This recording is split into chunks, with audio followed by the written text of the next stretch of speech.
Previous episodes are available in playlist, a link is given in the video description. Episode 7. Chapter 91. Zade blinked awake, finding himself in a hospital room.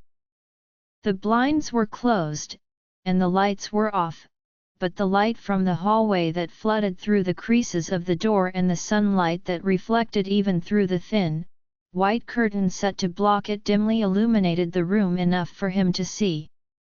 Quinn, her head of red hair stood out the most in the room, and the sound of her soft breaths whispered calmly against his ears. She was sleeping peacefully with her head against his bed. Zade tried to sit up, but groaned when the act elicited nothing but pain in both his shoulder and neck. The noise stirred Quinn's sleep, and groggily, she lifted her head, her green eyes darting around the room before they finally landed on him. They widened and then in suddenness, she propelled against his chest, causing him more pain than he'd felt before. Gritting his teeth, he held back his whimper, slowly using his hands to ease her away from him. Quinn! He could see it, the glossiness in those forest green eyes as she answered him. Yet. What wrong? She hid her face against his chest. It's you, I missed you. How long have I been unconscious for? 2 days, she answered him. Come on, Quinn, that wasn't a long time, 2 days? Is that what you're really crying for? She nodded. I'd been scared too, you scared me. I thought I lost you out there, I thought he'd kill you. He didn't though, did he? No, but don't do that again, even if it's for me, don't ever risk your life like that again. I won't. Promise me, Zade sighed. I promise, now let me see your face. Quinn pursed her lips as she slowly lifted her head to face him. I don't look my best right now. I was in such a rush to get back here that my shower lasted for less than 10 minutes. I didn't even brush my hair or cover the dark circles beneath my eyes. Does it matter? Zade reached for her cheek, resting his calloused palm against such soft skin. You're still going to be the most beautiful woman I'd ever laid eyes on, no matter how you look. I missed you too, you know? The lack of your presence tormented me endlessly. I'd been worried to a point where it was hard to eat and sleep. I wanted to see you so bad, and now that I am, you don't know how happy it makes me feel. He smiled at her, a smile that had the already gentle look on his face seeming 10 times gentler. I see you've gotten back your wolf. Can you feel it now? Our bond? Quinn asked him, situating her hand over the one he had against her cheek. If so, then I do, it's so strong and comforting. I only feel at peace when I'm next to you. I'm glad you feel that way, because that's exactly how I felt even when there was no mate bond. It's your turn to suffer now. I wouldn't call it suffering, Quinn slid her fingers between his. It's rather nice, especially since I have absolutely no problem with forcing myself in your arms every second of the day. Zade chuckled, lightly due to his injuries. You wouldn't have to force any of that, Quinn, you know that. She smiled at him. I know, come here. He guided her closer, and Quinn placed her forehead against his, softly pecking his lips before pulling back. Are you still in pain? I am, but it's fine. I knew you'd say something like that when you woke up. Dante told me about all the little things you did in the past that could have actually killed you. You'd better not think of doing any of it again, you promised me. What did he tell you? My past is, well, life was kind of like a game to me back then. A game where you thought you'd respawn after you die. No, not like that, but what did he tell you? Well, he told me about the boar you'd hunted at 10, and that time when you'd taken on a pack of rogues by yourself and only called for help when you took down more than 20 of them. That wasn't so bad. Then how about being injured and still going out to fight because an alpha challenged you? He had no manners. If he'd kept his mouth shut, I'd have stayed in the hospital room. Goddess, Zade, you could have postponed the match for a later date. I was angry. He thought I was stalling because I was afraid. I had to show him that I wasn't. I heard Marcia had hung onto your ears until you apologized for being reckless. She did. Why were you so unruly? Alphas like having their own way. I was just like that. You'll behave now. If you talk, I won't grab your ear like Marcia. What will you do? Zade smirked at her. Tell me. Something naughty, like what? He thought she'd say something that'd entice him, but when she grinned evilly, he knew that wouldn't be the case. I'll tie you down and cut your hair in that mohawk style you hate so much. You wouldn't, I definitely would, and I'd tell you that you look cute every day too. Oh, that'd be torture. Quinn laughed. You bet. Zade chuckled along with her, stopping when a knock on the door disturbed their moment. They both turned towards it, Zade being the one to speak out. Come in, Dante. Dante stepped inside, closing the door behind him. I didn't know you were awake. I initially came here to see Quinn, but it's nice to have you back, man. He then nodded towards Quinn. Can I have a word with you outside? Quinn squinted at him, having the same question Zade asked in mind. Why? He groaned in pain as he forced himself into a sitting position. Why can't you tell her here? Not everything is your business, Zade. Yeah, well, what if I make it my business? Just talk freely, Dante. Dante sighed. It's Gio, he's at our pack borders. He wanted to speak with you, but since you were still unconscious, I told him you were unavailable. He asked to see Quinn instead. So, Zade took a deep breath, his eyes narrowing coldly. Let me get this straight, if I hadn't woken up, you'd have really brought Quinn out there to see him. Why not? Fred and I would have accompanied her. She wouldn't be in any danger. Sometimes I think you've got a few screws loose, 'cause why would you even think of doing that? Tell him she has nothing to say to him, and tell him I wouldn't see him even if I was available. Your call, Alpha. Dante turned his back, grabbing onto the doorknob, but Quinn's voice stopped him. Actually, I'll go. I want to hear whatever it is that he has to say. She stood up and Zade turned towards her with confused eyes. What? Why? He thought she'd refuse to see him, especially after everything that happened, but she agreed? Why would she do that? I'll be back, wait for me. She walked towards the door, pushing past Dante on her way outside, and Zade could only watch her leave because he couldn't stop her. When she was out of sight, he turned towards Dante. This is your fault, help me up, I'm going out there too. It's not, it's her choice whether she wants to see him or not, and yet, you acted like it's yours.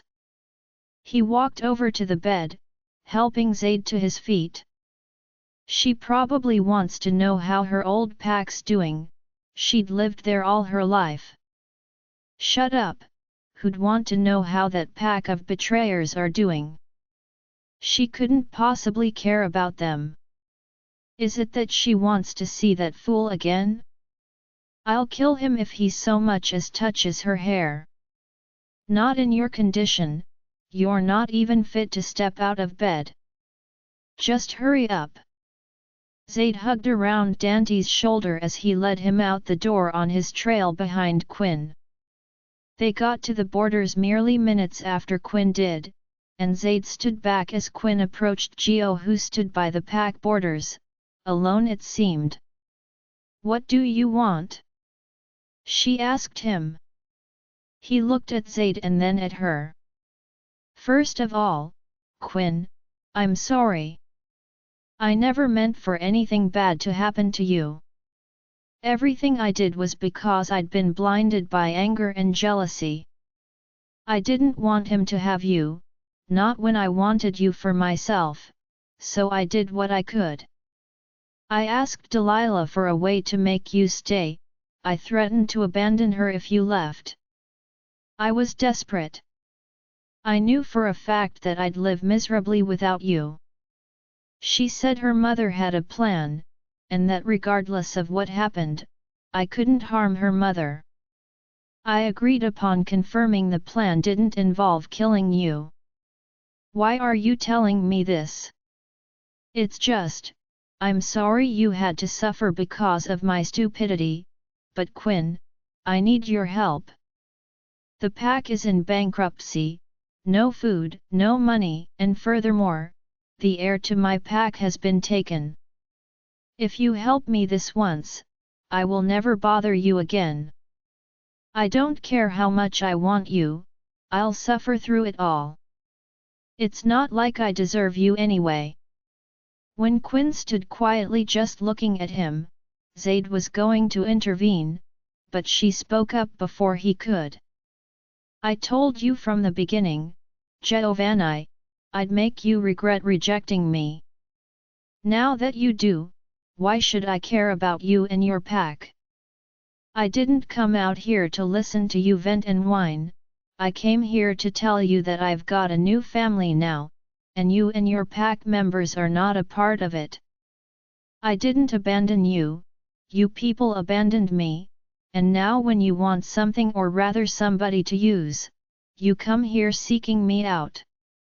I will not help, and neither will Zade. What about your sister, Quinn? I don't have a sister and moreover, she's right where she should be, with her mate. You're the only one left out of place, the only one alone. I hope you suffer for rejecting me, but I also hope the moon goddess will forgive you someday. By Geo, whatever it is that's going on with your pack, please resolve it, without my help this time.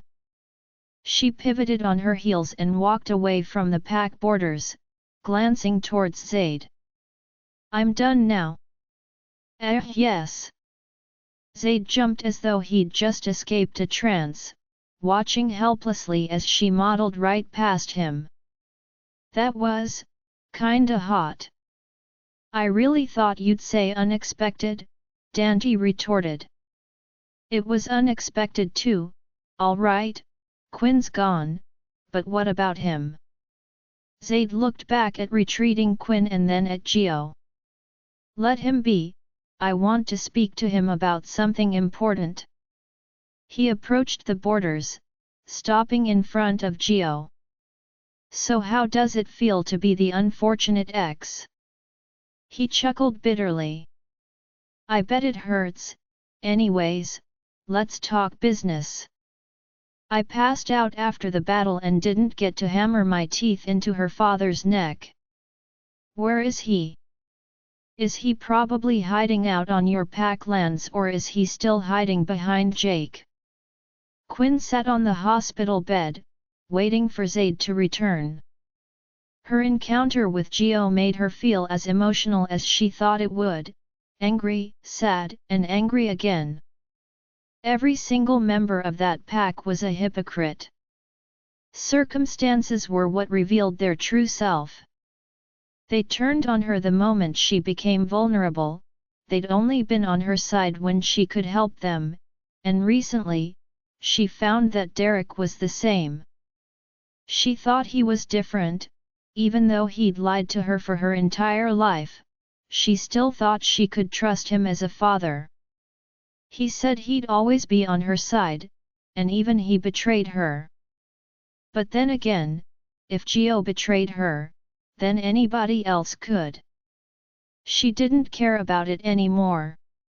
She wanted to put it all behind her, to forget about all those people. She wanted to start anew, to pretend that none of what happened did, and this was her first step towards that goal. She didn't want to get tied up with those people again. Sure, she pitied their current situation, she kind of felt bad for Delilah too, but they'd chosen their own path. They turned their backs on her and still expected her to pick them up when they fell. She was done being a fool now, she was going to stick by who stuck by her when she was at her lowest. The only one who picked her up when she fell instead of pushing her further to the ground, Zade. Quinn looked towards the door when it was shoved open, and he staggered inside, groping his hurt shoulder. She stood up and helped him to the bed. "I told you I'd be back. Why did you get up when you know you're in no condition to?" "I've always been a jealous man, Quinn. If you're going to meet your ex, of course I'm gonna come too." "You're so, ugh." Quinn pinched the bridge of her nose. "You still don't trust me, do you?" "No, I do trust you, I just don't trust him." "Anything you say, Zade." "It's the truth, I trust you." "As I said, anything you say." "Don't tell me you're mad at me, I'm not. What made you think that?" "I'm not mad in the slightest bit." "You sound mad to me." Zade searched her eyes. "You look mad too." "Stop, I'm not mad, just a little disappointed." "Why?" "It's almost impossible for me not to feel that way about someone you've been with." "Yeah, I know, it should have been almost impossible for you to walk out of this room without the doctor's approval too." "I'll get him just in case, I should have gotten the doctor the moment you woke up." "No need, I'm fine." Zade grabbed her hand when she tried to get up. "Nothing a kiss from you can't fix." Such a cringy line. "I'm not kissing you." "Come on, prove that you're not mad." Quinn's eyes twitched. "That's manipulation at its best." "It's not, I'm just trying to steal a kiss." Quinn chuckled. "Convincing enough." She leaned in, kissing his cheek before getting up. "I'm going to get the doctor." Zade reached for his cheek in bewilderment. "Was that even a kiss?" "See, I knew you were mad." "Kiss me properly first. After you get your checkup." She walked out the door, and came back minutes later with the doctor. Instead of sitting, Zade was laid back against the bed now, obviously sulking. "You woke up before I predicted you would." "As expected of you." Dr. Hamilton placed the book he had in hand on the bedside table and took a seat on the bed. He tested Zade's pulse, unwrapped and rewrapped his wounds. He also confirmed that the wounds were healing much faster now since he was awake and that Zade could leave later in the evening before walking out. As soon as the door closed behind him, Zade slowly sat up. "Kiss me now." "You don't give up, do you?" "I barely ever do that." I guess that's why I ended up dating you to begin with. You never give up. Quinn walked over to the bed, taking a seat beside him. She leaned back against the wall. I'm glad you didn't give up on me though. I'm glad we worked out and that we're still together through thick and thin. Me too, I'm glad I came back that night, glad I'd taken you away from that disgusting pack. I was a bit hard to crack, weren't I? I told you off more times than just one, and you'd still come knock on my father's door. I wish I were as brave as you back then. If I were, then I wouldn't have been scared to move on, or to even take your hand when you offered it to me. You don't know how you changed my life. I'd probably be at my old pack right now, still living a lie with parents that don't give a damn about me. Probably I'd have left on my own and become even lonelier, sadder. You did what I thought nobody could ever do again. You made me happy and also made it impossible for me to be happy without you. So don't ever leave. Quit risking your life, quit taking on stupid challenges, because I'll cry if you so much as get hurt. She leaned closer, resting her head against his arm. Keep that in mind. Zade stayed silent, as if he was processing her words. Seconds passed and then a minute, and then he finally opened his mouth only to close it again. Quinn laughed. I finally made you speechless, hey? You've always done that to me. You said things I'd never expect you to say, and then I wouldn't know how to respond. This is revenge. Mere revenge couldn't have my heart fluttering like it did, Quinn. I'll just regard your words as a confession of love, but know this, I love you way more. You think so? I know so. He reached around her waist, pulling her onto his lap in a position where she faced him.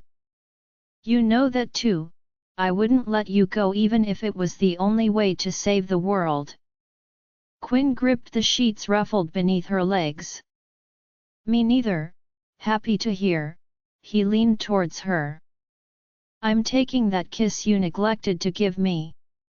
And then he planted his lips against her, kissing her passionately, deep and hard, with desperation.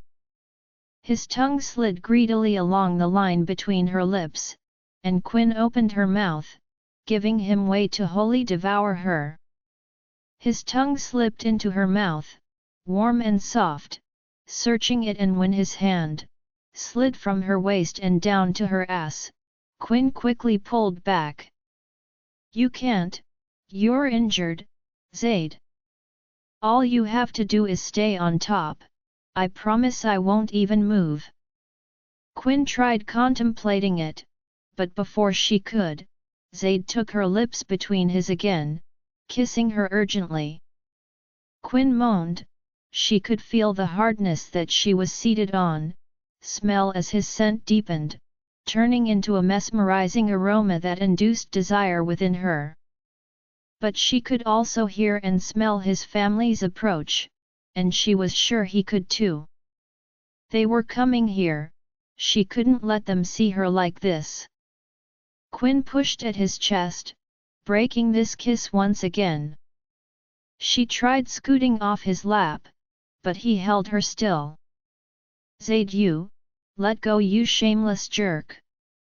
Zade chuckled, letting her loose just as the doorknob twisted and Quinn hurriedly shuffled onto the bed. Marcia walked in first, holding a bag in hand, one that had food in it. Morning lovelies, I heard from Dante that you're awake. Dante sure is becoming like Garth. If he'd kept his mouth shut, you wouldn't have come here to disturb me. Quinn slapped his thigh. Stop that.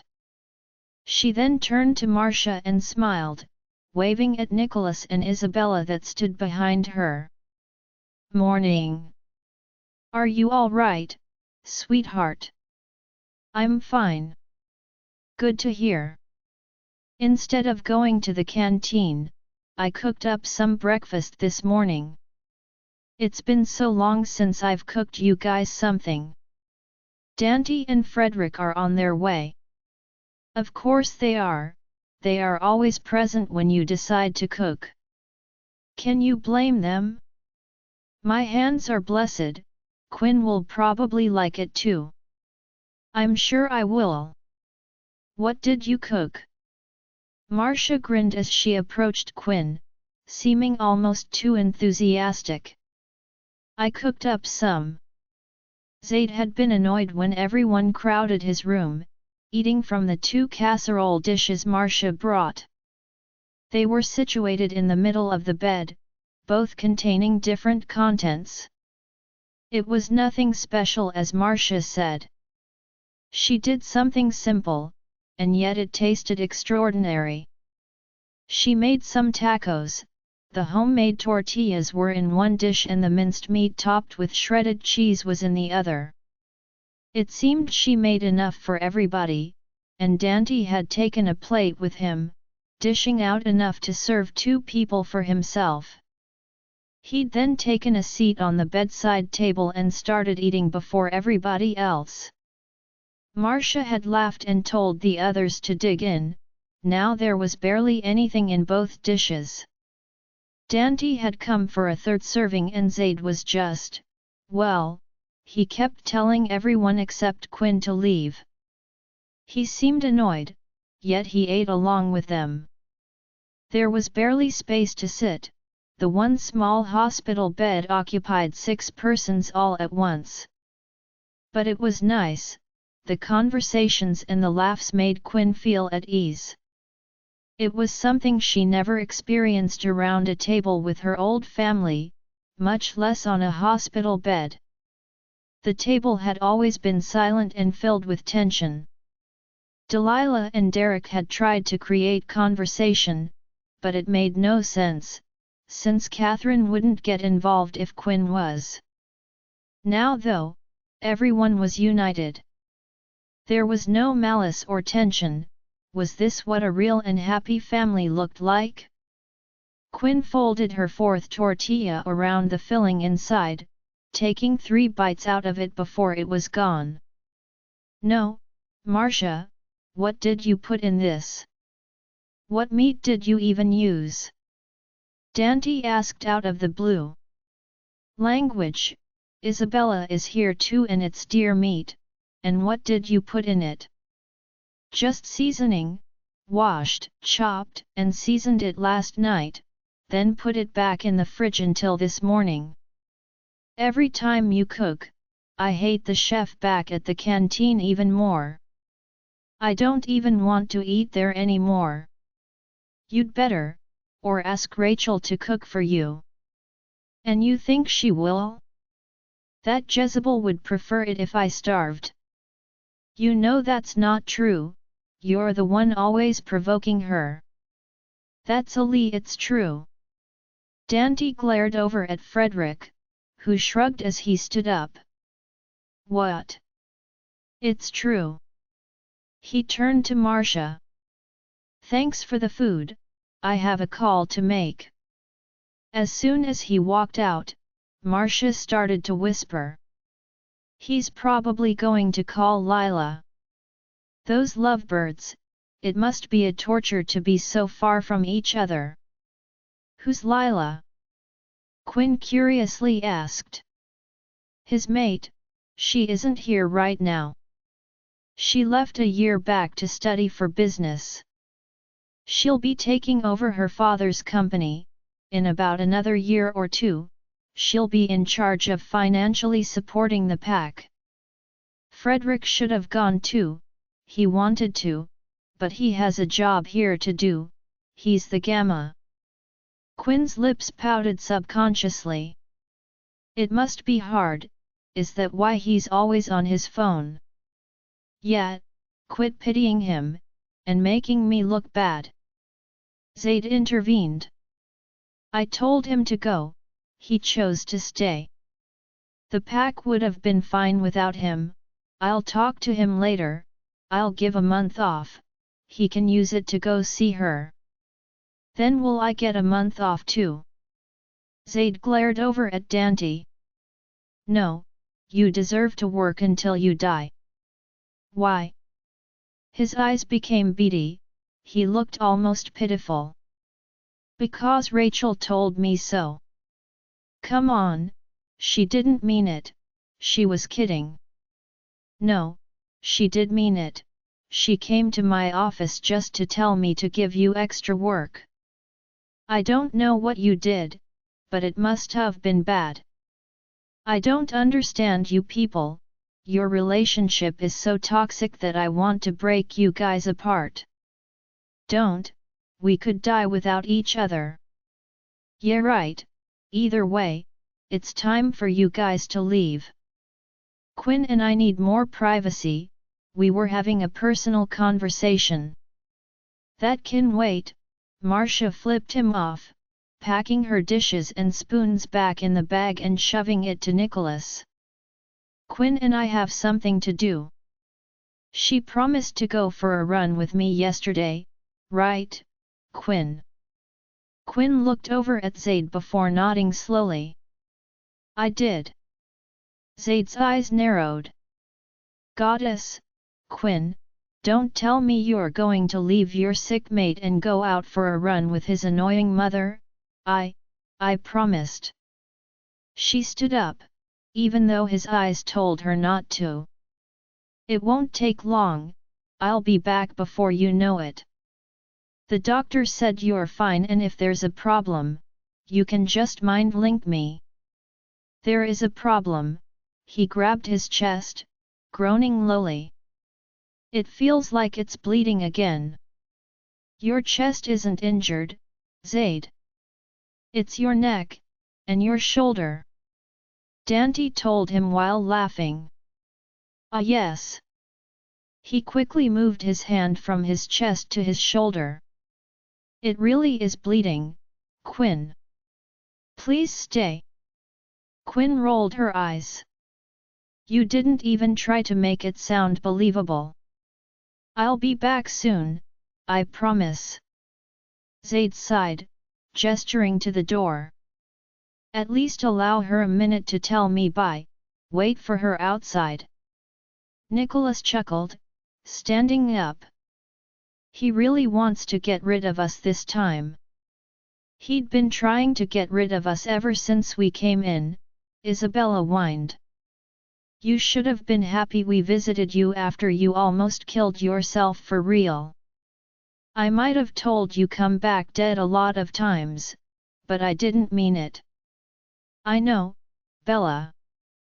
He ruffled her hair. Now get out. Bella glared at him, following her mother and father out the door that then closed behind Dante. Quinn crossed her arms over her chest, squinting her eyes at him. What's up with you? Seriously, Zade opened his arms and Quinn stepped closer so he could hug her. I told you, I miss you, and now you're leaving me again. I'm literally just going outside.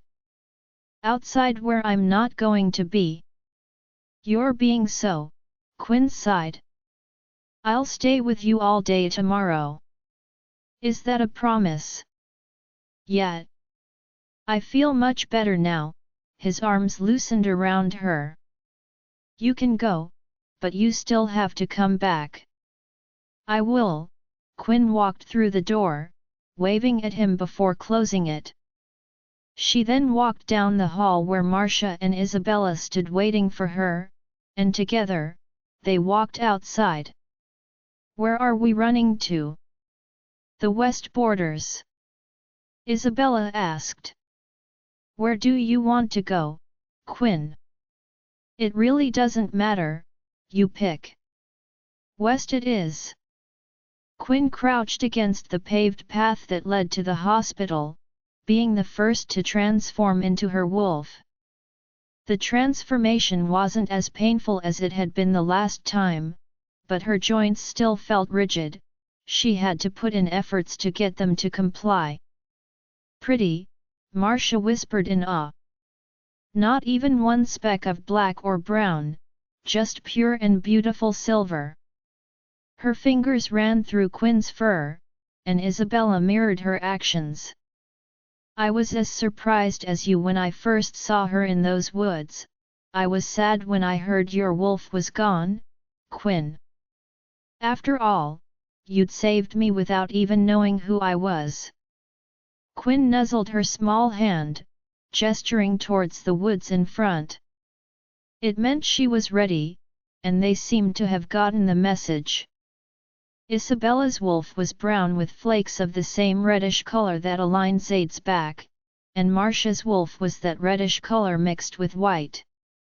It was pretty, she kept complimenting Quinn's wolf, when hers was obviously prettier. Her children must have gotten that color from her. Quinn took off towards the west first, and Marcia and Isabella followed her. They ran back and forth for an hour or so, through the woods full of nothing but nature. The trees were big and old, the grass too was overgrown, drifting like water against her paws. The wind had her furs wafting back and forth just like the tree limbs. It was cool, cool and strong, making the run all the more enjoyable. She was glad this was something she could do again. She was glad that she was indeed a werewolf again. Quinn lied, she didn't come back, not until it was time for his discharge. That was when she barged in, wearing a different set of clothes from what she had on. She wore a purple, mid-thigh shorts that was loose around her hips and a white crop top.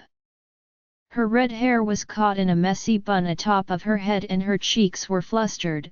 She must have run here. Did the doctor already do the final checkup? He did. Then are you ready to leave? Zade shrugged. Might as well I stay in the hospital, since nobody cares about me anyway. What do you mean? He shrugged again, and Quinn sighed. I lost track of time, sorry. I went to the training grounds, the doctor told me to exercise my wolf, so I thought I'd do that. I didn't know I was there this long, I'm sorry. It's fine, let's just go. He shuffled off the bed and to his feet, walking past her on his way to the door. She followed after him. You're not struggling to walk anymore, that's good. Was Zade's response as he nodded towards the mated couple that greeted him as they passed by. He felt offended for some reason, his feelings were hurt. He thought after having been set apart by such a situation, she'd be more inclined to stick by his side like he was to stick by hers. She didn't even think of bringing him lunch or dinner, she'd just abandoned him, even though he was injured. Sighing to himself, he pulled the door open and holding it like that for her to walk through. After which, he pocketed his hands, his steps slow and heavy on the paved path. It's kind of, you're a little too quiet, Quinn broke the silence, slipping her arm beneath his. What are you thinking about? Nothing really, my mind is a little blank. Are you angry at me? Zade shook his head, looking up at the slowly fading sun. Not particularly. I really didn't mean to keep you waiting. After the run with Marcia and Isabella, as I said before, I went to the training grounds and by the time I was done taking a shower, I realized that it was getting late. I had to run here. I said it's fine, but you'll have to make up for it tomorrow by actually keeping your promise this time. I will. Good, he turned to smile at her, and she smiled back in return. The way to the east wing was silent after that. Quinn didn't stop at her room, she followed him to his and together they entered. His room wasn't as messy as he left it, his worry for Quinn had prohibited him from doing anything but dwell on her well-being. However, right now, the sheets weren't scattered, they were neatly spread, and the clothes that had been on the floor weren't there anymore. There was also a covered plate on the bedside table, one he was sure he hadn't left there. Zade scratched his head. Marcia must have been in here, it seems she left me something. Does it have to be Marcia? She's the only one inquisitive enough to enter my room, even when I'm not in it. Quinn chuckled. This time it's not her, I was the inquisitive one. Zade turned to her. You? Why? Quinn bit her lip. Well, since I wanted to learn anyway, I thought I'd just kill two birds with one stone, have Marcia teach me how to cook and use whatever skill I learned to make you dinner. So you're saying you made me dinner? Quinn nodded. It's kinda well, it's not as tasty as it could be, but I tried, didn't I? Instead of learning how to cook like the Omegas did, I was out training with my father, and after that, I was busy with Luna duties that consumed all my time. I should at least learn how to cook rice before I don't even have the time to. So you've never cooked before? Not even for Geo? Quinn shook her head. No, Zade walked around the bed to the plate, uncovering it. Inside was what he knew was rice, pasta, meat, and gravy at the side. It smelled, well, it smelled nice, and save for the rice seeming a bit too soft and the gravy a bit too thick, it looked nice too. Taking a seat by the edge of the bed, he took the plate in hand. Are you sure this won't poison me? Quinn narrowed her eyes at him. It might, I mean, I poured a lot of stuff in there, even stuff Marcia had advised me not to. I even had to throw out the first pot of rice I cooked because I burned it, and then the meat, God, the meat, I did so many things to make it edible. Zade took up the fork, filling it with rice and dipping it in the gravy before shoving it towards her. Here, take the first bite, I'll eat it after I confirm that I won't die. Quinn would have punched him if he wasn't injured, but she kept her hands by her side as she leaned towards the fork. He pulled it back before she could eat it, stuffing it into his mouth. He chewed once, twice, thrice, and then swallowed. Quinn looked at him expectantly. So how is it? So, it doesn't taste as horrible as I thought it would, but it's horrible. Quinn slammed her hand against the back of his head, not being able to hold back anymore. You don't have to eat it then, you're a jerk. Zade groaned in pain and then laughed. I'll eat it, I was kinda sad when you came back to the hospital late, but knowing you were trying to cook me dinner made up for it. You put in a lot of effort for me, didn't you? Not for you, Quinn confirmed. For myself, I want to master cooking so I can cook for myself. Come on, I know you at least thought of me once while you were cooking. I did, but so? I wasted my time only for you to say it's horrible. Ah, you're sulking. You didn't waste your time because I'm going to eat it all. I like it, the taste is unique. Quinn rolled her eyes as she sat next to him. Just hurry up, so I can sleep. You're not going to sleep when I'm done, we're gonna pick up where we left off in the morning. Quinn chuckled humorlessly. I'm tired, you're on your own in this one. We'll see about that, did you eat? I did, tasted enough while cooking. Then that's good. He picked up his fork again, and ate the food like it was the best he'd ever had. When he'd finished cleaning his plate and placing it back on the bedside table, Quinn was already laying down with her back turned to him. He laid beside her, wrapping an arm around her waist. "You're really going to sleep?" Quinn nodded. "Why not? Didn't you say you missed me?" His hand slid beneath her blouse, warm and calloused, tickling her skin, causing tangibly tingles to glitter against the soft flesh. "I missed you, and don't you miss this too?" He kissed her back, and Quinn squeezed her eyes closed, subconsciously bracing herself against him. Well, I did. I missed everything." Each breath he took was hot, drowning her in anticipation. "Not tell."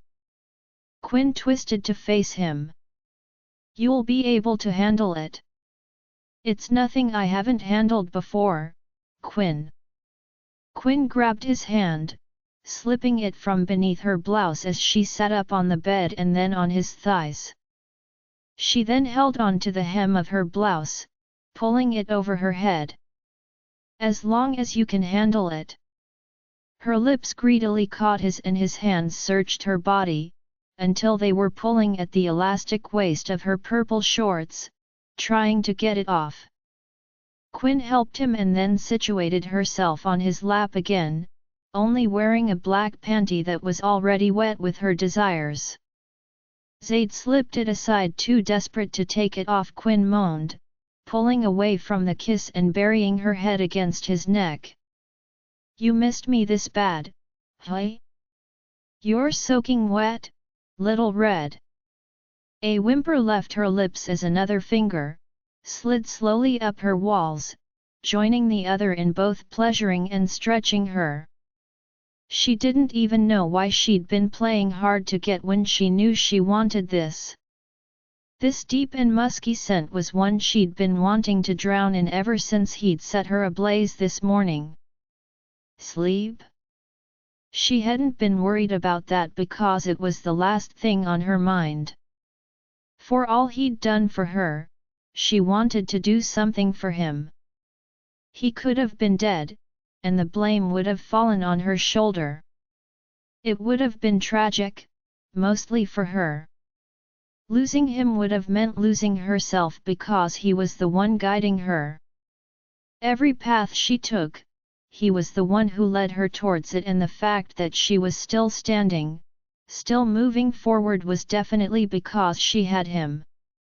He probably didn't know, he probably didn't fully understand it, but he meant so much to her. Her moments with him were always moments that she wanted to last forever. Thus why she was trying to give him the same feeling in return. She'd never gone into a kitchen and tried to cook before, she knew she wasn't good at it, the least she could do was catch a fire out in the woods, and roast the meat she'd hunt. But today, she'd felt the need to, for him, and not for herself like she said, but admitting that would be embarrassing. She wanted to please him, in any and every way. She wanted to do things for him too. Even if she couldn't protect him as good as he could protect her, she wanted to be the one to make him happy. She didn't want to give him a reason to leave her like Gio had. She just wanted him for herself. Quinn's hips rotated, the heat burning within her stomach forcing her to move faster, to take him deeper. Zade moaned against the mark on her neck. "I'm close." Hearing the ecstasy in his voice had Quinn's walls dripping even more slick, wetting his length, dripping down to his balls. Her legs were shaking now, trembling from the immense pleasure that burnt all throughout her. A cry left her lips when he gripped her cheeks, controlling her movements, regulating them. Fast and then slow, deep and then shallow. She was high already, feeling the best she'd ever felt in her life. Every time they made love, it felt better and better. She kept thinking that there couldn't be a moment better than their last, but he always managed to surprise her. It was all to die for. Everything he did astonished and excited both her mind and her body.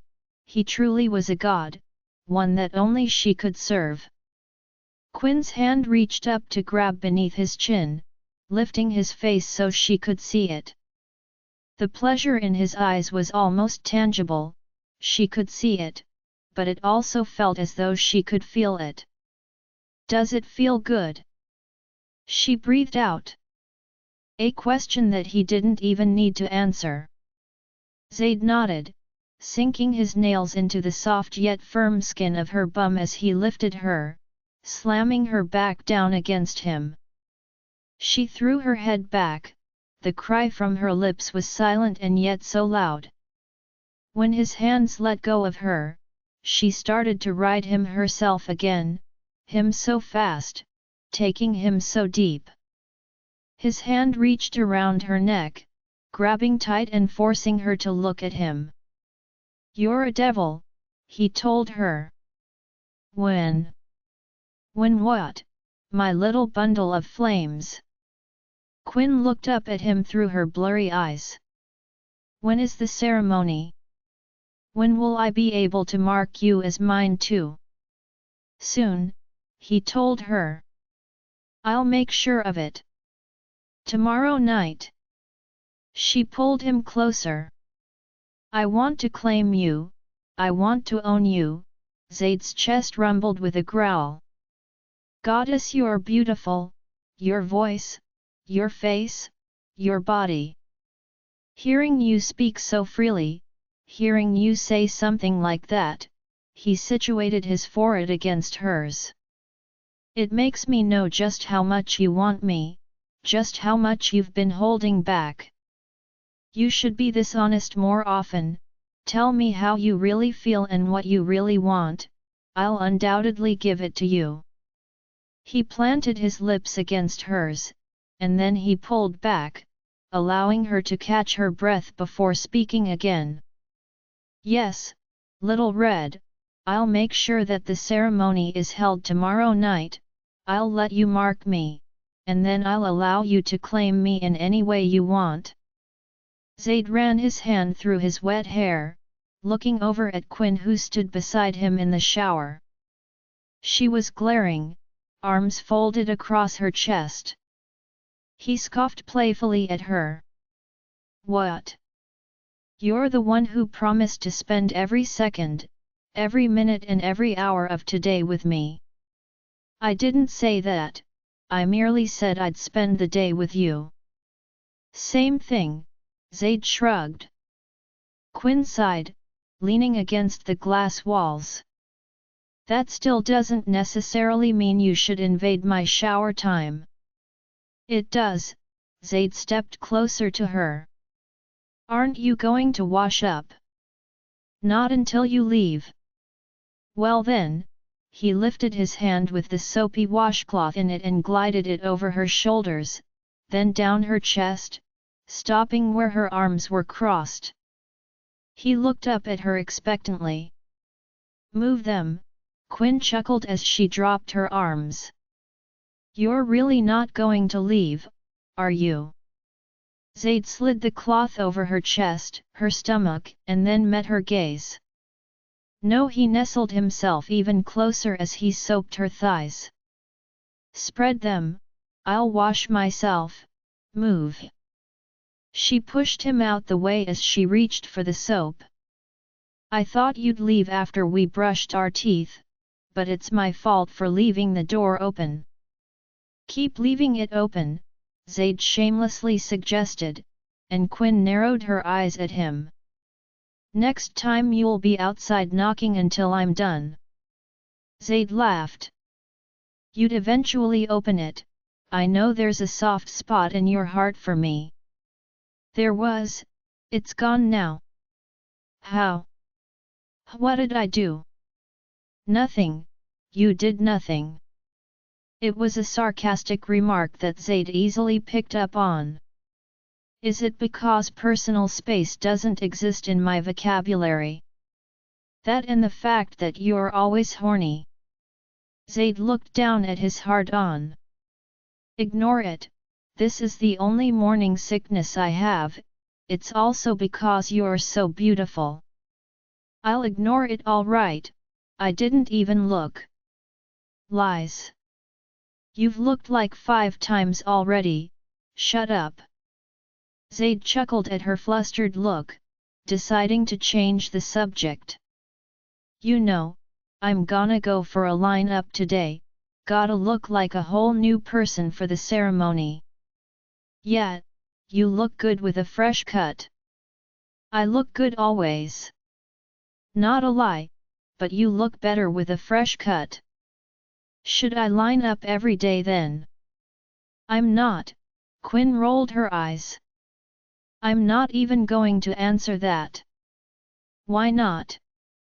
Zade tittered. Because who'd line up every day? That doesn't even make sense. Zade's suppressed laugh turned into a hearty one as he hugged around her.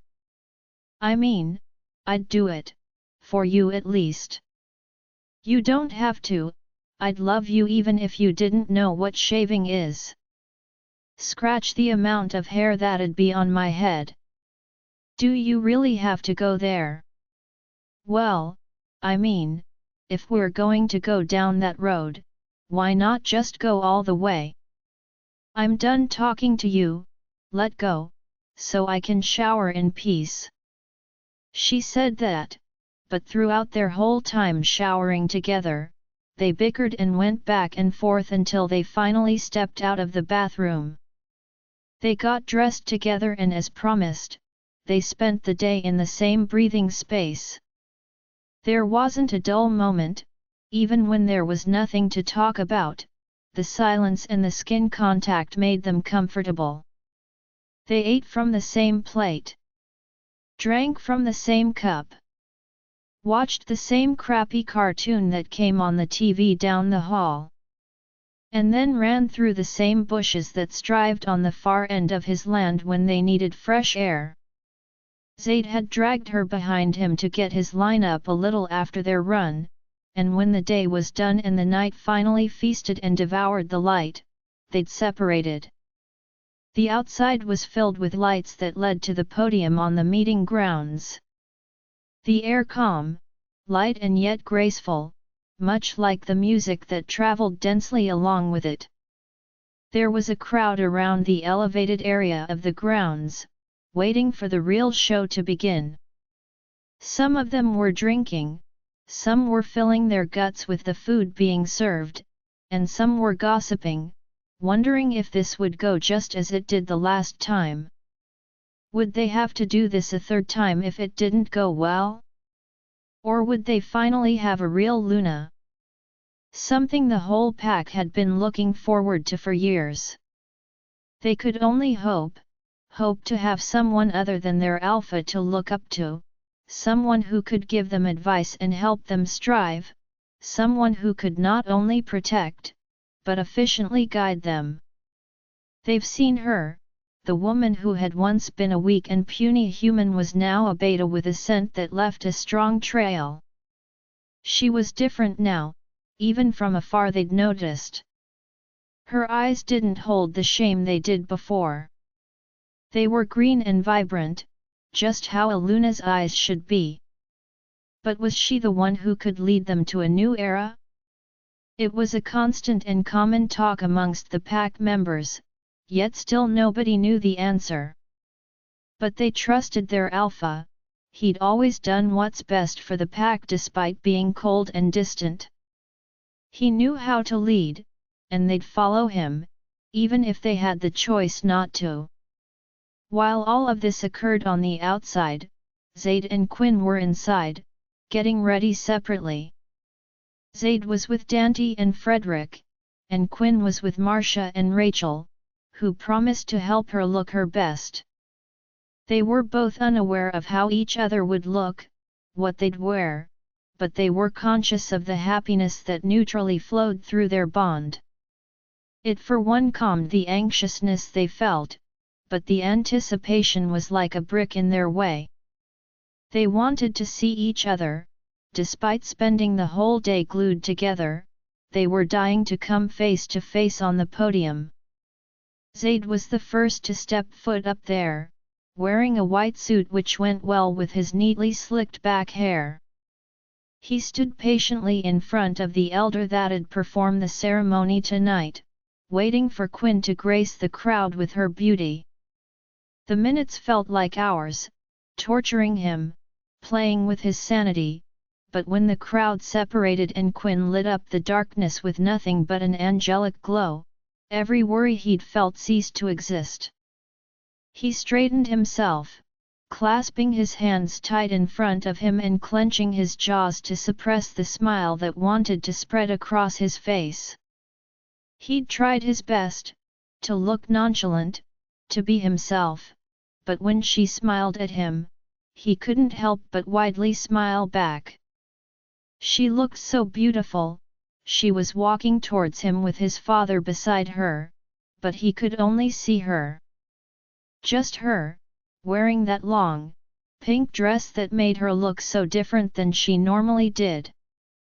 It looked pretty on her, that color was definitely something he'd love to see her in again. Her hair was caught in a high ponytail, full and long, wafting just above her shoulders and her face. Her face lightly damped with makeup, her lips with pink lipstick, and it all just made her, she was just so beautiful that he could barely explain it, resplendent, radiant. Nicholas led her up the stairs, and every step she took towards him was like food to his exhilarating heart. When she was finally in front of him, he was breathing, and yet, it felt like he wasn't. She was so pretty that her presence made him nervous. What did he do to deserve such a beauty?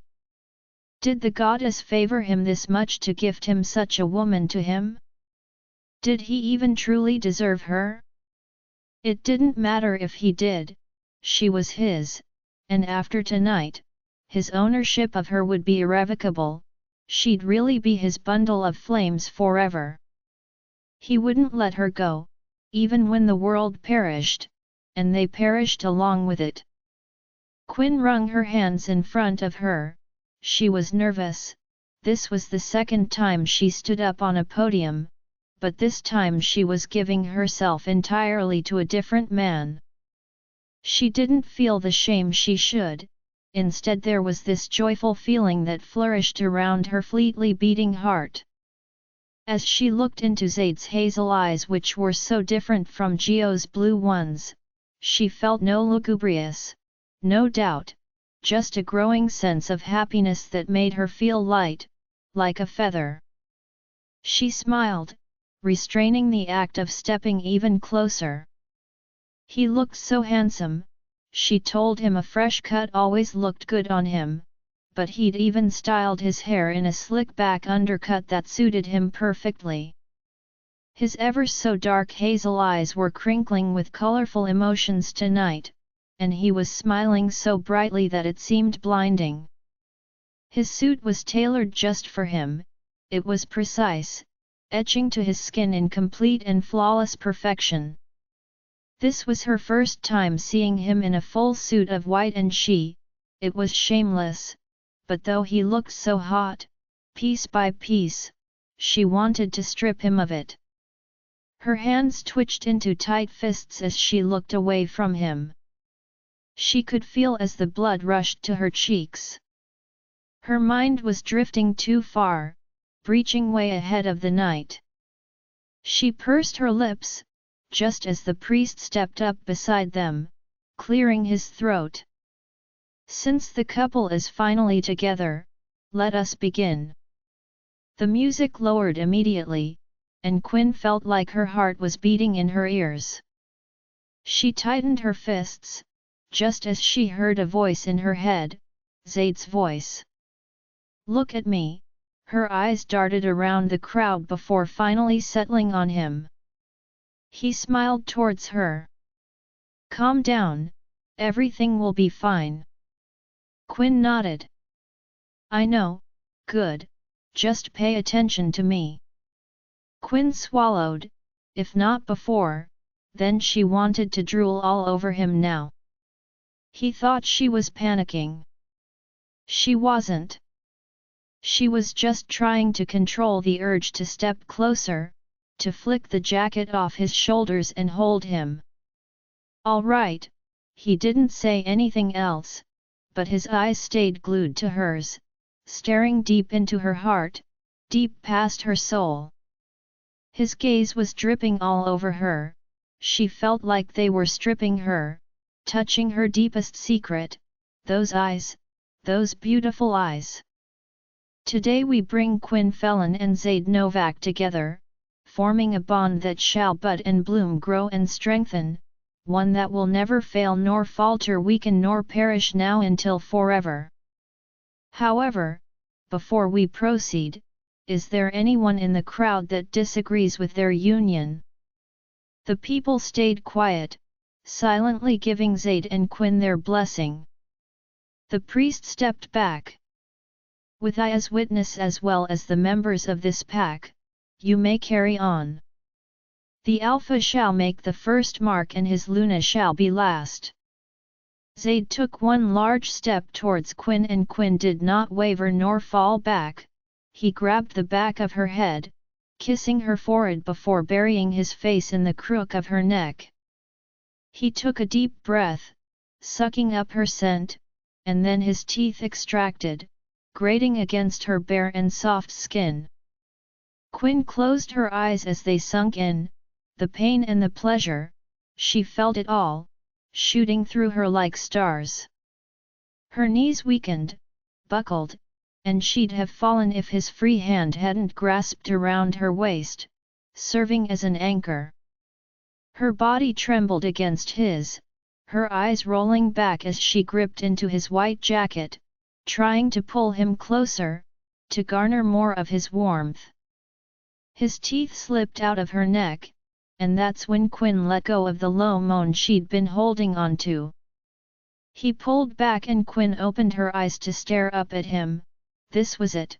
It was time to do what she'd wanted to claim him, completely. Her grip on his shirt tightened as she tipped up on her toes, burying her face in the crook of his neck. Petrichor and apricot, despite the many people around, that's all she could smell. Her teeth extracted, and for the first time since she'd known him, they sunk into his neck, tasting his blood, drinking his scent.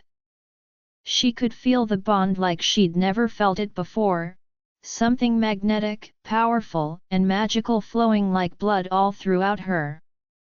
They were becoming one, numerous emotions were flashing across their minds, flooding from one only to drown the other.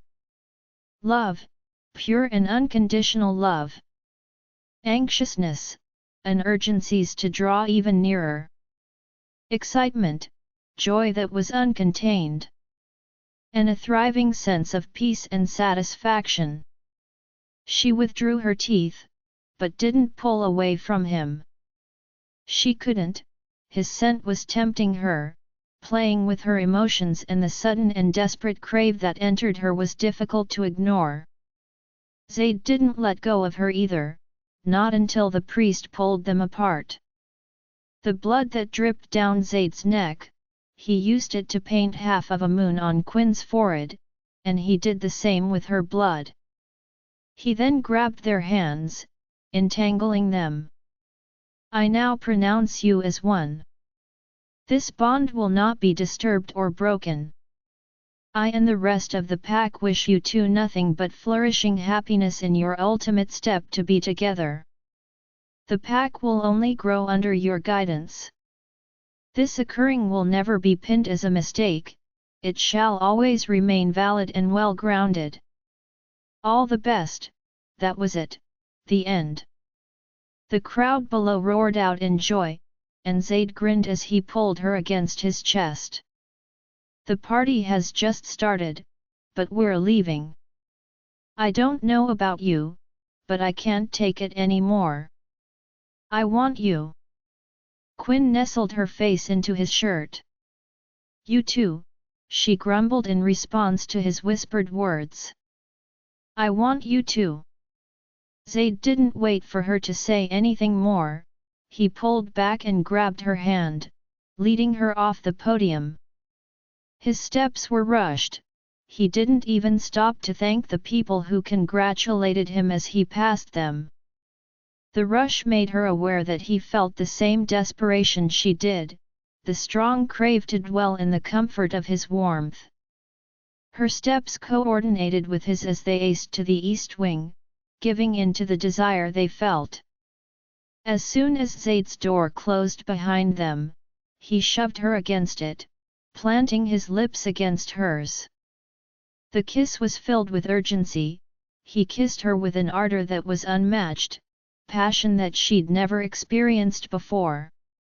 Quinn grabbed his jacket, pushing it off of him while she greedily sucked his lips.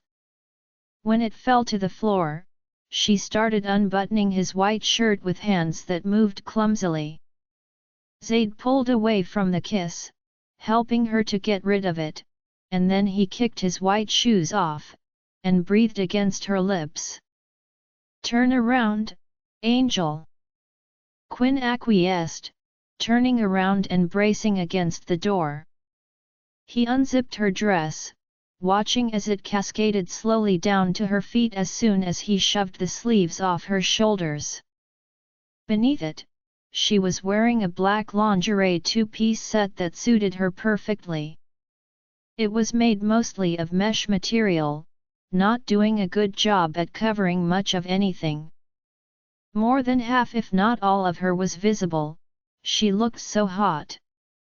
Quinn looked back at him, diffidently. "Rachel bought this for me, she told me to wear it, with nothing else but the dress. It's a little embarrassing, isn't it? It's uncomfortable, and it leaves me feeling complete." "Embarrassing?" Zade turned her towards him, so he could view her appearance from the front. He understood what she meant, "I'm almost speechless." Quinn fumbled her hands, staring up at him beneath her lashes. "As long as you say so." She looked away from him as she bent to take off the low heels she wore, stashing it aside before kneeling on both knees in front of him. Zade tilted his head in confusion. "Quinn, what are you? Shhh, let me do it once more. Let me worship you." His eyes were so dark and desireful, hidden behind them was a hunger that wanted to feast upon her, but she too wanted to feast upon him, slowly and mercilessly. It was official now, she was his, and she'd staked her claim on him, claiming him as her alpha, as her king, thus why she needed to worship him, just as he'd many times worshipped her. Quinn threw Zade's arm off of her as soon as she felt his hard-on against her thigh, rolling off the bed. His eyes chased her as she walked towards the bathroom, and then he sat up, shuffling off the bed too. His steps mirrored hers, but before he could step foot into the bathroom, the door slammed shut in his face and then clicked locked. He laughed, flatting his palms against the door. "Come on, Quinn, do you have to be stubborn on the day after our mating ceremony?"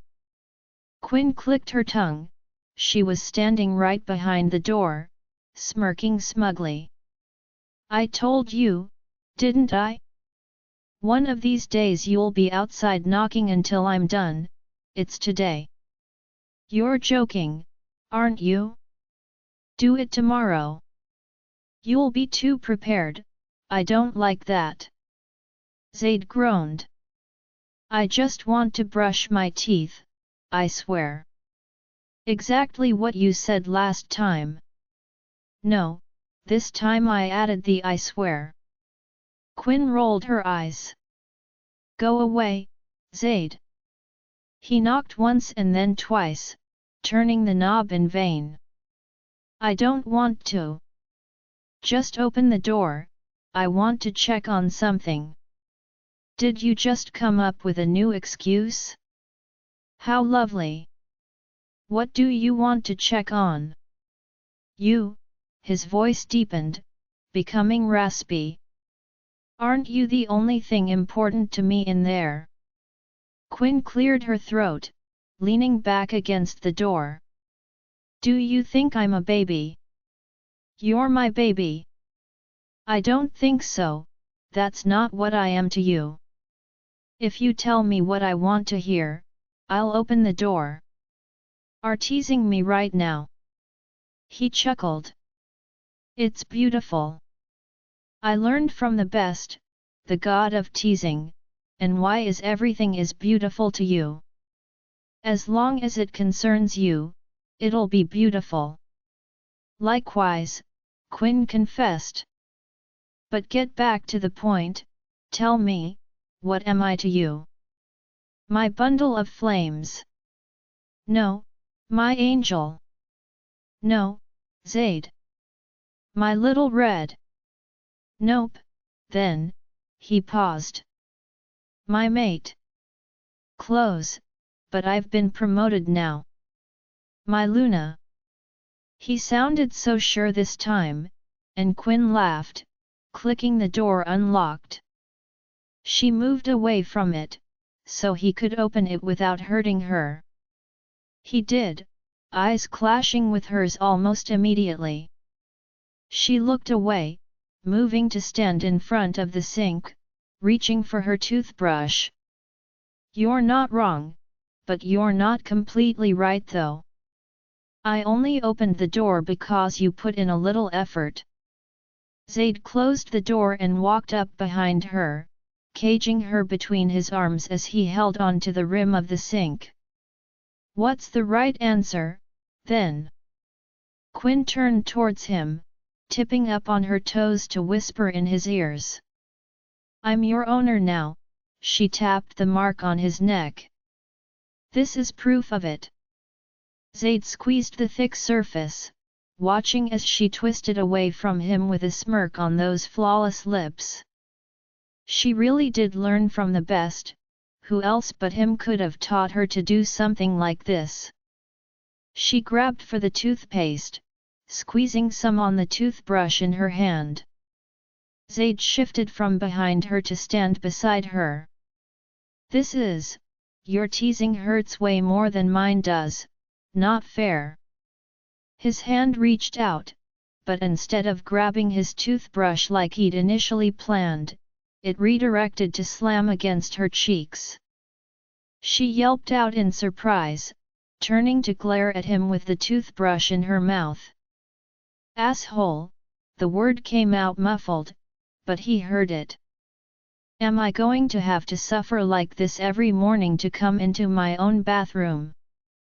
Quinn pulled the toothbrush out of her mouth. Our bathroom, she corrected him. You're the one who wanted to share a room. Share fairly, the bathroom is also mine, which means I can also demand privacy when I'm in it. Privacy from me? Somebody you claim to own. His hand smoothed over the flushed skin, rubbing and squeezing it. Quinn slapped at his hand, but he didn't move it. Yes, especially from you. Zade slapped her again, lighter this time. The sound was mesmerizing, but the feel beneath his hand affected him even more. Her skin was so soft and smooth. Bear in mind that it's vice versa, I own you too. Privacy shouldn't even be a word between us. His voice and his words had Quinn shifting from foot to foot, while trying her best to keep her thighs closed, to keep the scent of her arousal from spreading. Just shut up and brush your teeth. Stop feeling up my too. Zade pulled his hand back. All right, don't want you to wet yourself and then blame it on me. He grabbed his toothbrush, lining the straws with toothpaste before shoving it into his mouth. Quinn rolled her eyes, mirroring his actions. Together, they brushed their teeth and showered. They might have messed around until they had another naughty session instigated by Zade, and then they'd gotten dressed and collected breakfast from a blonde girl who knocked on the door. When they returned to the bed, Quinn knitted her brows at him. "Where's Larna? I haven't seen her since I came back." Zade shrugged, reaching for a toasted bread. "She's dead." Quinn's eyes widened, and her heart felt like it had stopped beating for a second. What? Larna's dead? When? How? I killed her." Quinn froze. "Why would you? Why'd you do that? She was in league with your father, she was Jake's beta's mate, a spy from their side. She drugged my patrollers the night you were taken so it'd be easier for your father to take you." Oh, Quinn's shoulders sagged. It was hard to believe. Although she hadn't been close to Larna, she'd seen her every day. She was the one who brought her clothes and food, and she was nice. She seemed like someone who had a good soul, and she might have had a good soul, but it's not rare for people to be faced with dangerous and unavoidable situations. She did what any mate would do, because Quinn would have definitely become a spy if it meant saving Zade from a greater enemy. And Zade was an enemy to Jake's pack, to Larna's mate's pack. She'd done something evil and yet understandable. Quinn sighed and Zade reached forward to ruffle her hair. "Don't think about it too much, it wasn't your fault. None of what happened or what will happen is your fault, and in the long run, don't call me cruel for giving people their karma, don't hate me either." "How could I ever hate you? It might hurt, but you killed her to protect me." "You're right, and I'd do worst." He opened his arms, beckoning her between them. "Come here." Quinn slid into his arms, and he held her tight against him.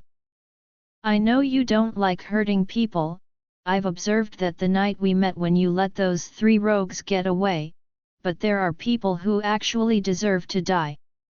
People who won't stop hurting you until they perish. You don't have to get rid of them yourself, as your alpha, I'll gladly do it for you. As long as I'm around, nobody will ever hurt you again, unlike before, I trust nobody when it comes to you." Quinn held his hand that rested against her stomach. "Okay, and you're the only person I trust." "That's exactly how it should be." He kissed her cheek just before taking a bite out of the bread in his free hand. "What are we doing today?" "I'm gonna be free, but I'll have to go to the office tomorrow," Frederick said. "More work has been filing in ever since we kicked Jake's ass. Nothing I haven't done before, but it was a little special this time around according to them. The yearly meet and greet party is just around the corner. All the top packs will be there, that too has been adding work on my plate." "I haven't been there," Quinn confessed. "The annual meet and greet, I mean.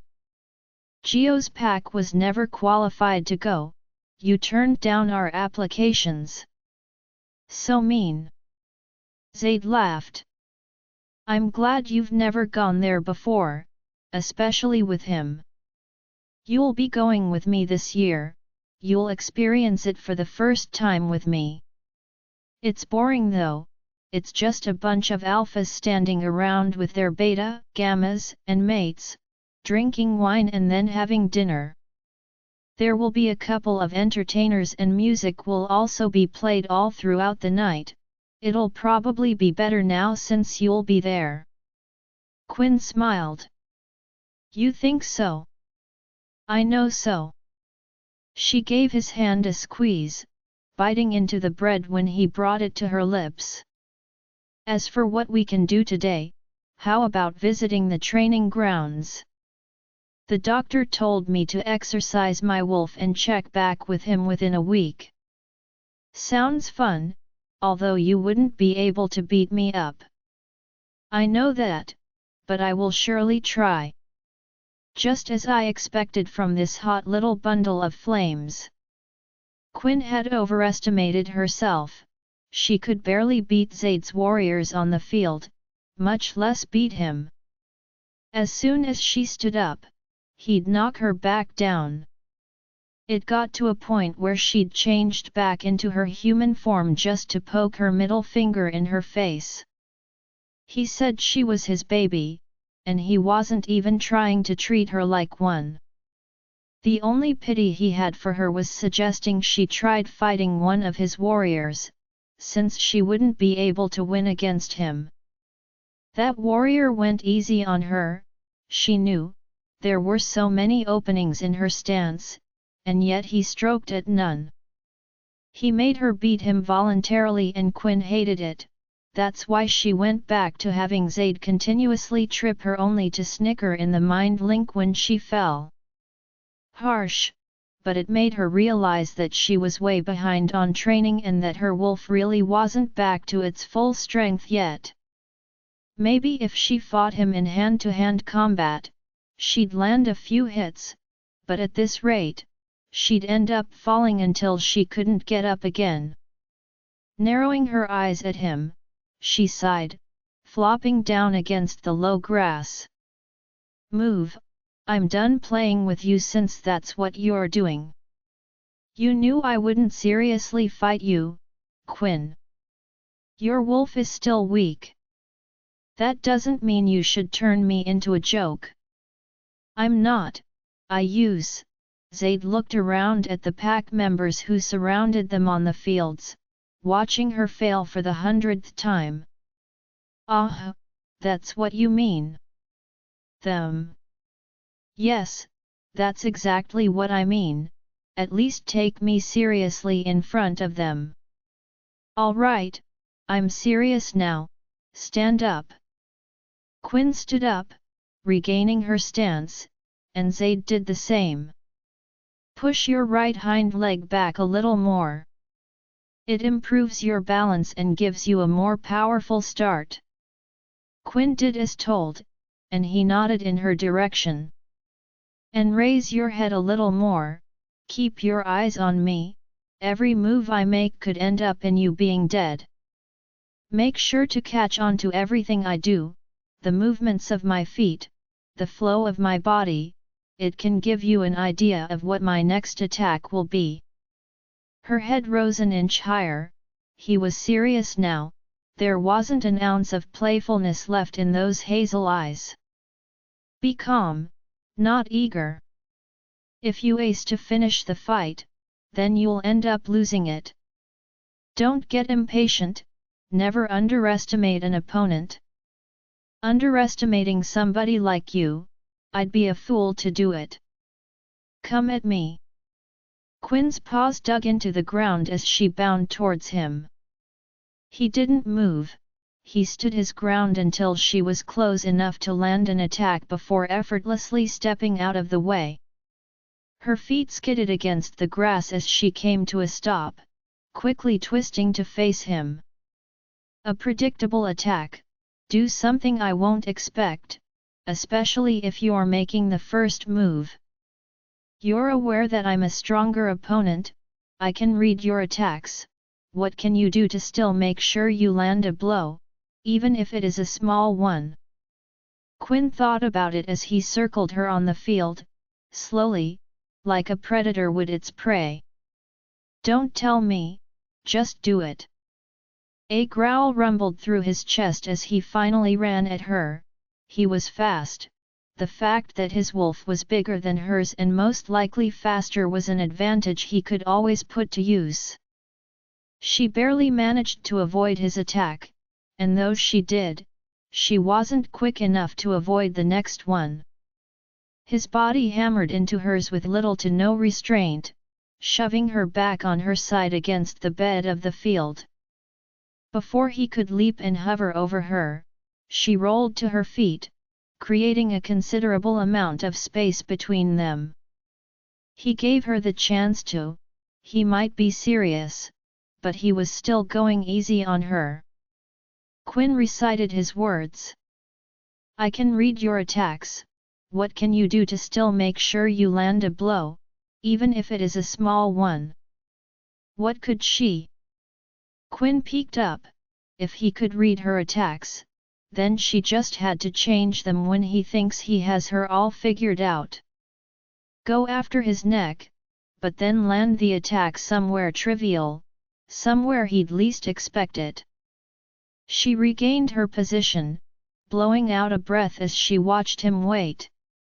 His stance was confident, too perfect, he really was born to be an alpha, a king. Her fur drove back with the wind as she ran towards him, her eyes stayed focused, on his body, on his feet and then on his neck. She wanted him to be sure that his most vital spot was her aim. When she got close enough, she shifted before he could, abandoning her attack and instigating a new one. Her body collided with his, and her claws dug into his side when he staggered a few feet back.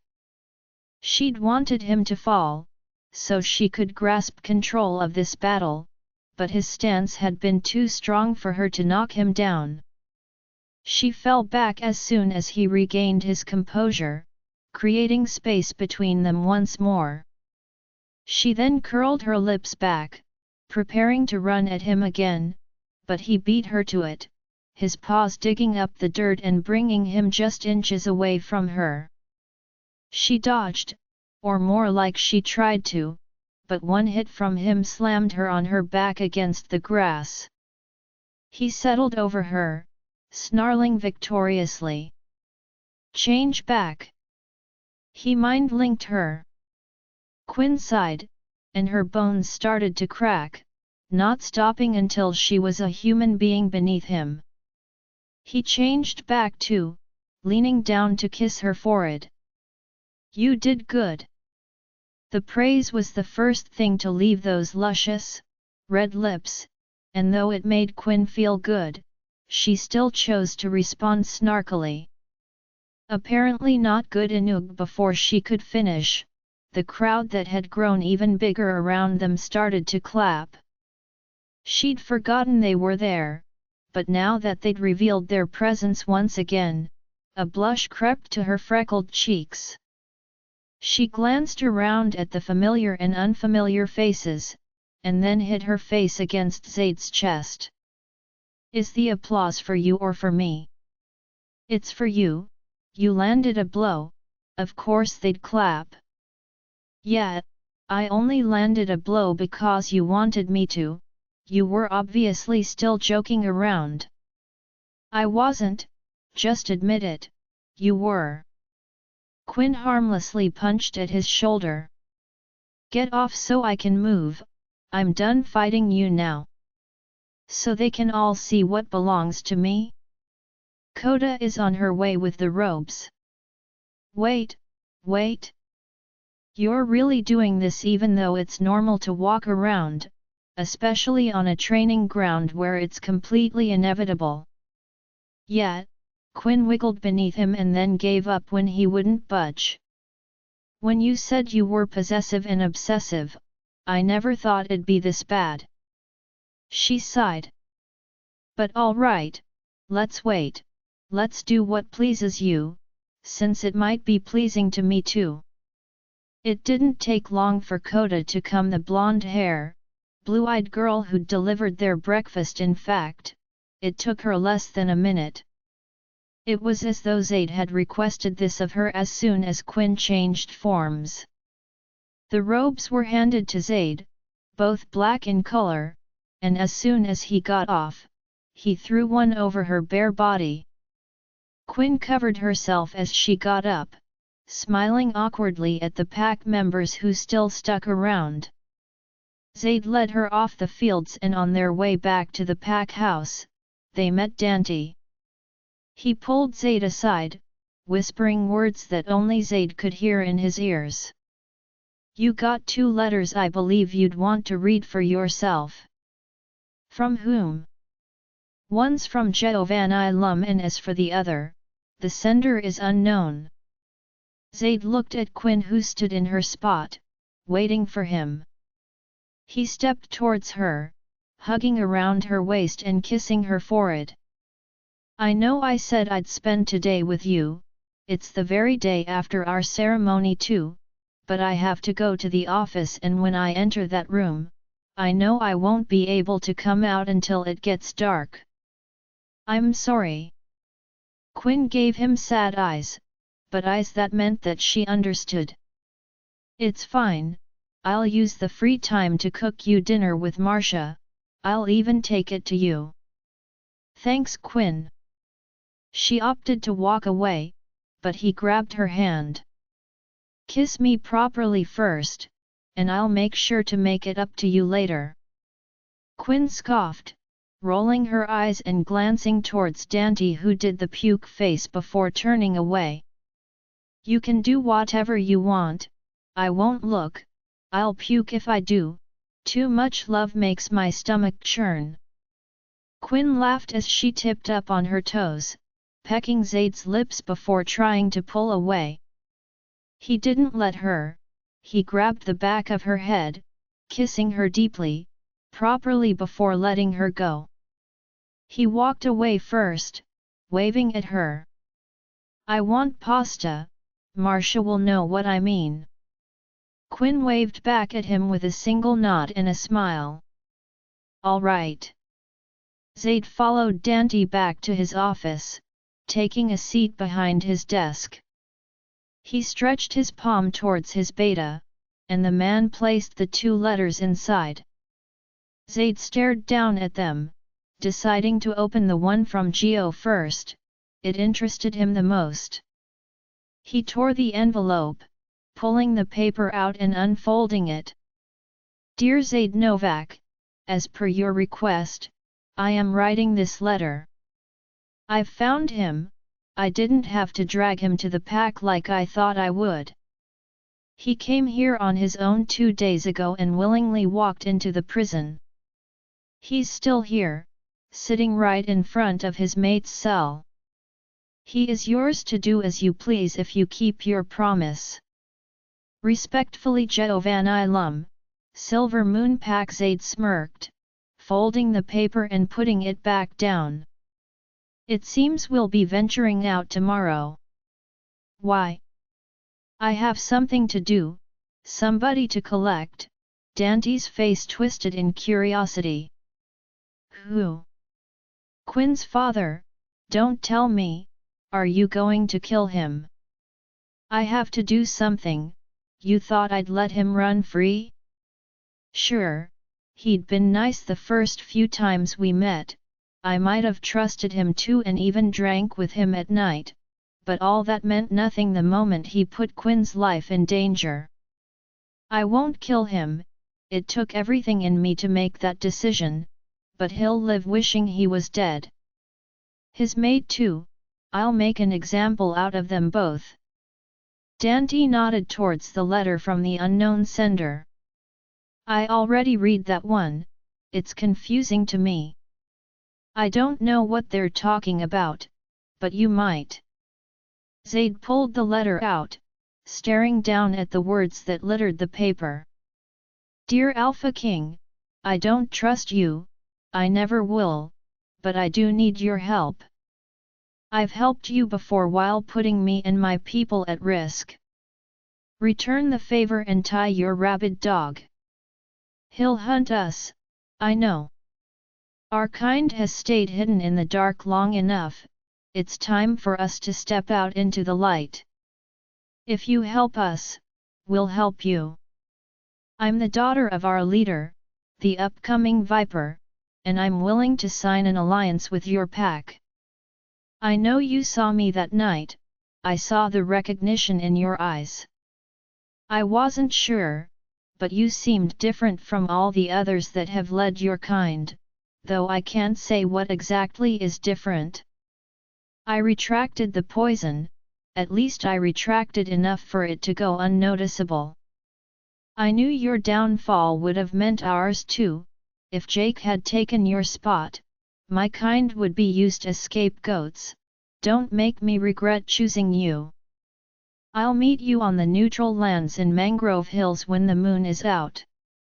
Just you, and if there's another, just know that beneath the moonlight, we are not defenseless." The letter ended there, and Zade knew exactly who sent it, that girl, the Vainomoon who'd been a hindrance to him that night he'd fought Jake. He didn't recall her saving him, he must have been too numb to feel anything. Her poison had been deadly, it had paralyzed him, but then his state of paralysis had calmed. It came on strong and then gradually washed away like waves. He'd still found it difficult to move, but his determination had pushed him, to save himself, but mostly to save Quinn. She said she wasn't sure if she could trust him, but how was he supposed to trust her, especially beneath the moon? She could grab a hold of him, poison him again and easily get rid of him. Their kind was obviously stronger than his when the darkness ate up the light, but to have them on his side would add to his power. They are afraid of being hunted. Zade knew what this girl wanted from him. Since he was the current king, his word was law. Nobody could hunt their kind if he declared they were a part of his pack. They needed him to light their way out of the dark, and he wasn't completely opposed to it. He sighed as he looked up at Dante. "I didn't tell you, did I?" "Tell me what?" "I came in contact with a snake shifter, a Vainomoon. The night of the battle, it seems Jake had ordered her to help him win. She'd poisoned me, the poison was so strong that I couldn't even move. I saw her then, deep, tan skin with snake patterns running through the center of her face. Her eyes were narrow and dark, her lipstick had been the same. She stood out in the crowd, unique. She wants an alliance. Her people must have gone into hiding after it was rumored that they became extinct.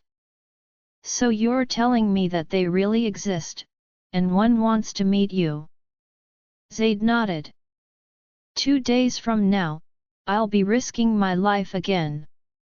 I'll go, and I'll go alone." "Why? How is an alliance with them going to help you? If you'd felt what I did that night, you'd know exactly why you shouldn't go. They are too dangerous. They can turn against us at any moment, and when they do, they might win whatever war arises. That's why they were hunted, used, and killed in the past. They are stronger than our kind, they have too many advantages over us. And if I have them on my side, if they surrender to my orders and decide to live peacefully, how much more superior do you think that will make me? Other alphas will be scared to challenge my authority. I'd rule until I die. Think about the risks too. What will happen if they turn against us? Then we'll just have to send them into hiding again. Let's see first. I'll speak to her, get familiar with the terms, and decide if I'll sign an alliance with her people. I know I won't be able to convince you otherwise, so I might as well cave, but take me with you, just in case things go south." "You really love me, don't you?" Zade chuckled. "I love you too, so don't worry, I won't die. Look at you making jokes when I'm being serious." Zade sighed. "All right, you can come, but you'll have to stand on the sidelines, just so she doesn't think she's in danger and attack." "Got it. For the meet and greet, I want you to prepare an invitation for Geo's pack. That's the deal we made when he came here last time. If he comes to the party, then the other alphas will think he's just as important, he'll rank up, and the smaller packs will want to join his as well as the larger ones. He'll get the help he came here begging for. He's a lucky guy. You gave him such a tempting deal all to catch Quinn's father. You don't let go of anything, do you? You're as evil as they come. Right I am. He shouldn't have been with my girl, whether he's her father or not. Dante laughed, drawing for the chair in the corner. I wonder how much of this will finish today. Dang, the invitation requests are becoming something I want to burn. Indeed, they were annoying last year too. If I could, I'd disregard Jake's, but I'd look really petty in front of all the other alphas if I do. How sad, you'll have to see the stupid who kidnapped your mate and shamelessly tried to cheat during a battle. He doesn't deserve to be invited to such a place, and neither does Geo. I have to be professional about it, and as for Geo, a deal is a deal. He'd better be grateful and not even look at Quinn while he's there. Everyone will look at her, everyone wants to see the redhead that riled you up to such a breaking point, right? They'd better trapped off, any hand she shakes will be broken. I can't with you, Dante rolled his eyes. Instead of talking to you, I'll just do my work from now on. Zade laughed, and together, they worked until Frederick joined. Zade promised to give Frederick time off to see his mate, but it'd have to be after the annual party. It wouldn't feel right if Frederick wasn't by his side. All three of them grew up in Marcia's arms, they were like brothers. They were fond of his parents and him of theirs. Nobody deserved to be his gamma and beta but them, and they'd worked hard for their spots. Join our Facebook and WhatsApp group for more updates, link is given in description. Rest audiobook will be continued in next episode.